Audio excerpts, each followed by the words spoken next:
Blog Talk Radio.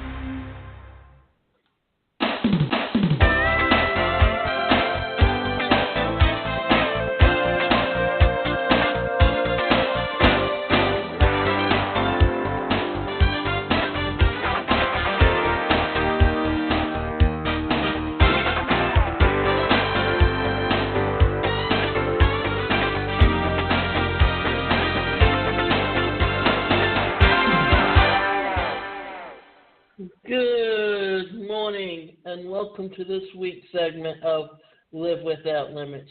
Today's show is titled 5 Steps to Building the Perfect Partnership. Why are we talking about partnerships? Because no matter what business you're in, you have to build a relationship with someone to sell your products. And developing partnerships is one way to do that. Strategic partnerships is based on a shared set of values, said Benigno Aquino III.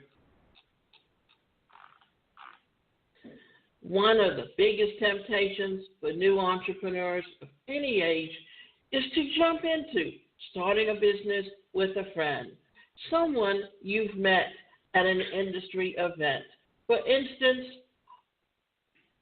or a colleague from a previous job. But as business guru Brian Tracy warns, spur-of-the-moment partnerships are fraught with danger. Now, before I get into that, what I want to talk about is Home Depot, because this is a business based on a partnership between two men who worked for a company called Handy Dandy. And so they were in the home improvement business, but what they did was they took their business a step further. And if you look at the industry that they're in, it's not just home improvement, but it's individuals going in and learning how to do basic stuff in their home to make it better. So let's back up a little bit, and let's say that as business guru Brian Tracy warns, spur-of-the-moment partnerships are fraught with danger. He's right. I've seen partnerships destroy wealth, health, and friendships, but I've also seen partnerships turn ambitious entrepreneurs into millionaires whose partners have been chosen wisely. And that is the main purpose of how Home Depot actually got started and was able to build up to what it is today, almost 40 years later. Much of my wealth has come through successful partnerships with friends. And 3 of the best collaborators that anyone could ask for. Why? Because we know each other well, and we share the same pillars of success. We are as concerned about each other's success as we are about our own, and we know what to expect from one another. Profitable partnerships take time and effort, but can be confidently launched with 5 proven principles. And let me also say that, as you know, I've been doing this show for over 11 years. And over those times, I've had different media companies contact me about, or actually they weren't media companies, but they were companies that use the Blog Talk Radio platform and our premium sites. And what they wanted to do was interview me, and then they would come back and hype up what a great interviewer it was and how I should come on their platform and do my show there for a fee. And I'm like, Why should I do what I do on my own platform on theirs if there's no benefit to me? And recently I had a media company that came to me, and what they did was their research to make sure that I really knew what it was that I do and that I'm very good at it, and how I found on my platform. One of the reasons that I initially started this internet radio show was one reason and one reason only, because back in the day when I first got started as a professional speaker and trainer, it meant that you needed to have a media kit that you sent out to associations or to corporations to actually get on their conventions. And also, prior to everything being done on the internet, what I found was that seminar companies would actually hire people to go out and present seminars for them.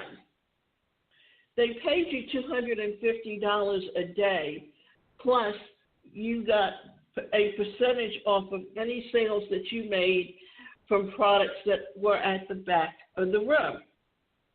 But when you break down the hours that you put in, you was often putting in a lot more than 8 hours. So $250 a day, really, because when you figure that you had to be there, say, 7 or 7:30, because you had to make sure that all the sound equipment was working perfectly. You had to make sure the room was actually set up, that all the materials that the students that attended your presentation were there, and laid them out. Then after the presentation, you had to break down and box up all the product that wasn't sold to ship it back to the company. And then you got in the car and you traveled to the next city where you basically did the same thing. And you did this 5 days a week. And they may tell you you were working 10 to 14 days out of a 30-day month, which seemed great. But when you look at the total hours that you were expected to put in, it was really a whole lot more. That's why when you work from home doing a webinar, you are doing the same thing that you're doing working for a seminar company. That's why those companies no longer exist today, because speakers actually market themselves. And having a presentation like a podcast, people can not only listen to you, but associations have access to your website and anything that you've done digitally at their access. Plus all the speaking associations like National Speakers Association have their own websites, or they link to a company that has access for you to be on their platform to market your services. So there's so many ways today for you as an individual to grow and build your business on the internet. So having partnerships is really great. And what I was saying about the media company is, yes, there's a fee that you pay up front, but that fee goes to getting the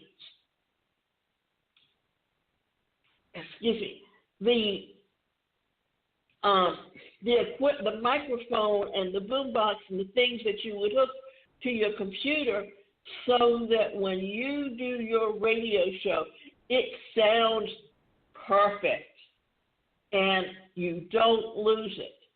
Plus, they secure they have the advertising packages and secure the advertising for your show themselves, and then you get paid a percentage off of any advertising dollars generated.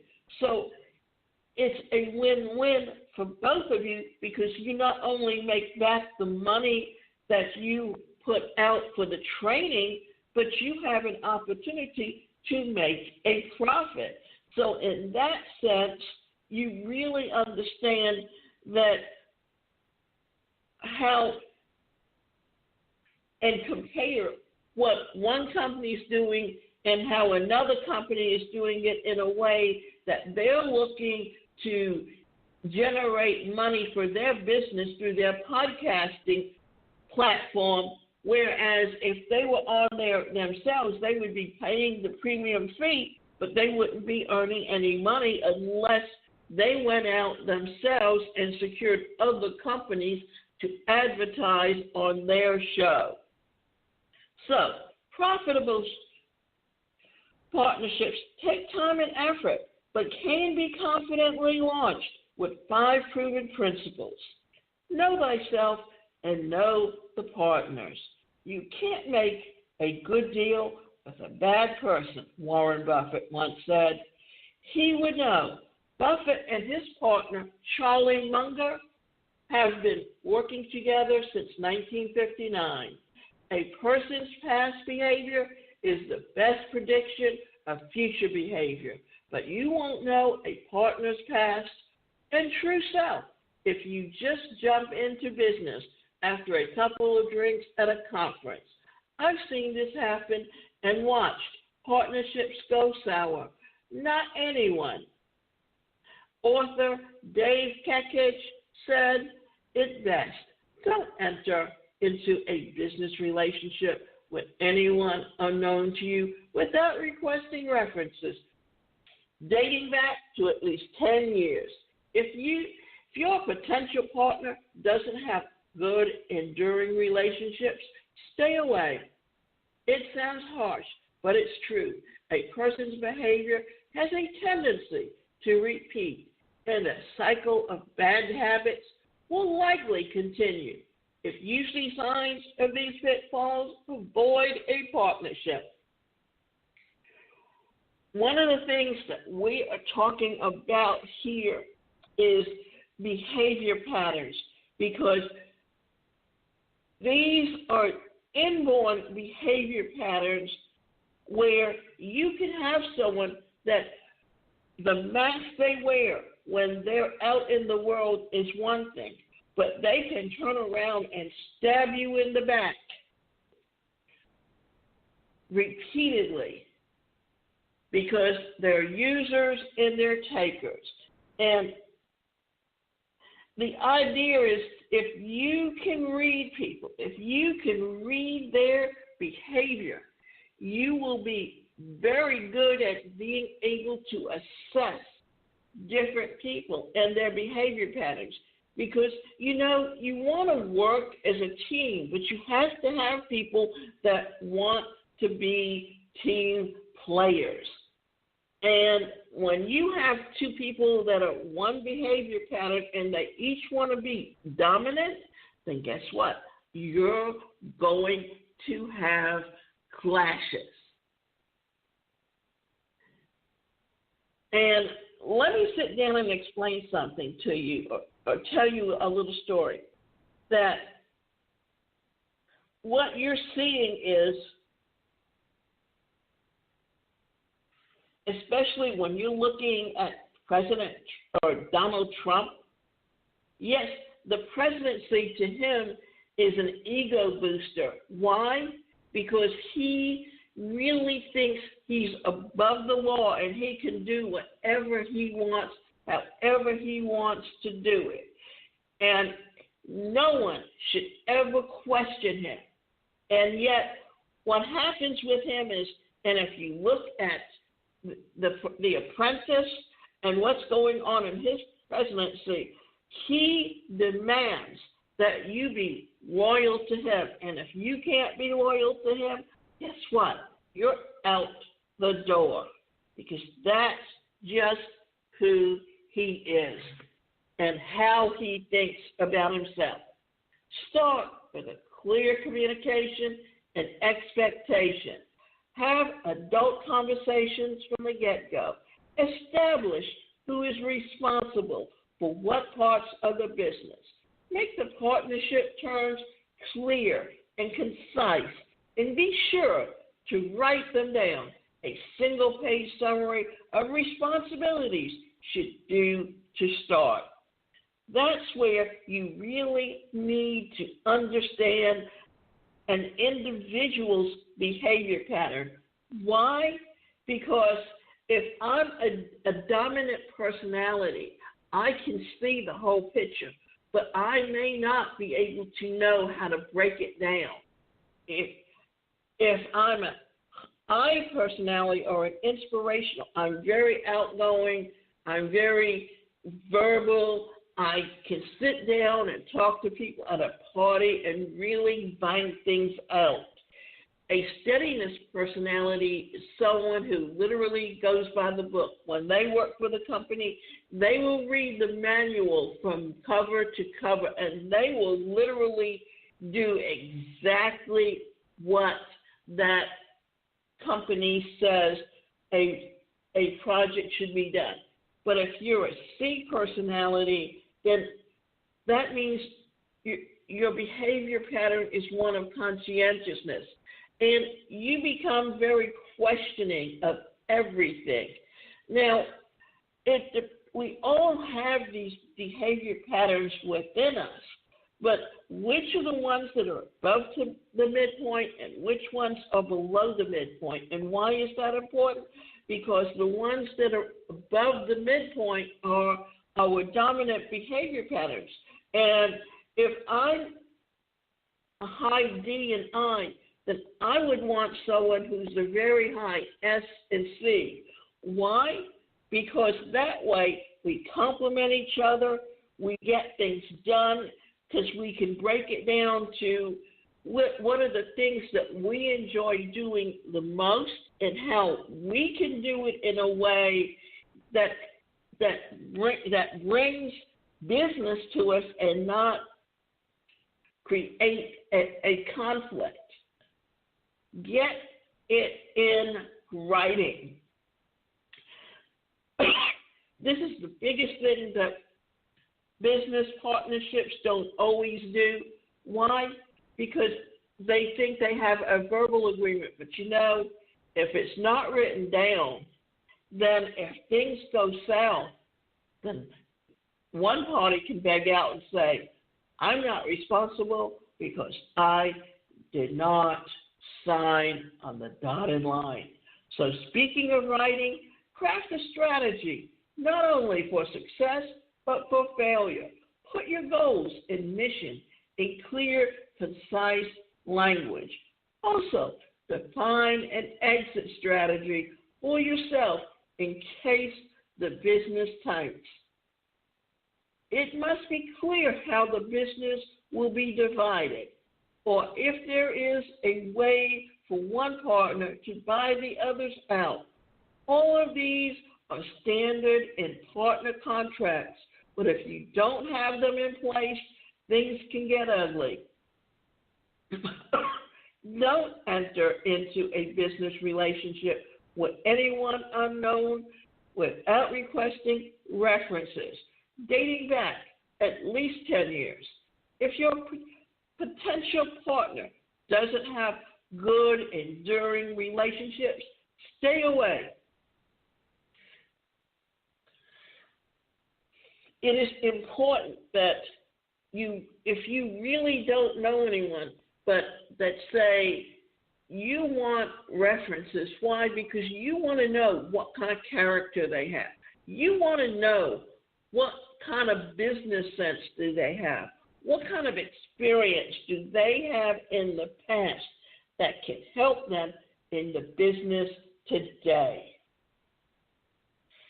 Partner with people who have strengths that complement your own.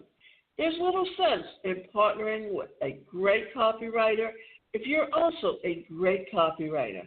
But if you can find a great partner with strengths in areas where you are weak, then the strategy and potential success is automatically greater. My expertise is in business to consumer sales, affiliate relationships, and content creation for mass market. I was looking for someone that could build an information marketing mastermind and who's an expert in selling from the stage, paid advertising, and business-to-business sales. Why? Because this way, they had the strengths in areas where I was weak, and I had strengths in areas where they were weak. Our skills overlapped in some areas, such as email marketing, but there were enough complementary skills to ensure the growth of the group. So think about it. No matter what business you're in today, you are looking for ways to grow your business. And any partnership that you have, you need people that can do the things that you don't enjoy doing. Because you know what? If we wear all the hats in the business, we're doomed to fail. But if we have someone who enjoys doing the things that we hate doing, then they can balance us out. Partner with individuals committed to personal development. We both share the theory that you should hang around good people. Munger said about his relationship with Buffett, always behave better every year than you behaved the previous year. Warren and I don't agree on everything, and yet we're respectful of one another. The principles of respect and self-betterment are central to successful partnerships. While partnerships benefit from each other's sales and marketing skills, the greatest assets that we bring to our relationships are in personal development. He challenges me to overcome an interpersonal limitation and social anxieties. In turn, I help him hone his self-discipline and create more structure in day-to-day routines. You shouldn't be an ethical or moral clone to your business partner, but you should share common personal goals. Put these ahead of profits, and you'll enjoy a long and valuable relationship. Buffett says it's best. The asset I most value, aside from health, is interesting, diverse, and long-standing friendship. Let this be your approach to partnership as well. And that is what we need to look at, is how we can benefit each other and how we can help each other grow within our business. So remember, the 5 steps are know thyself and know thy partners. Start with clear communication and expectations. Get it in writing, which is the most important thing that you can ever do. Partner with people who have strengths that complement your own, and partner with individuals committed to personal development, meaning that they always want to better themselves as well. And remember, you can go to my website, and that website is the #1 personalcareercoach.com, and we can sit down with you and help you put together a master plan on how to grow and build your business on a long-term basis.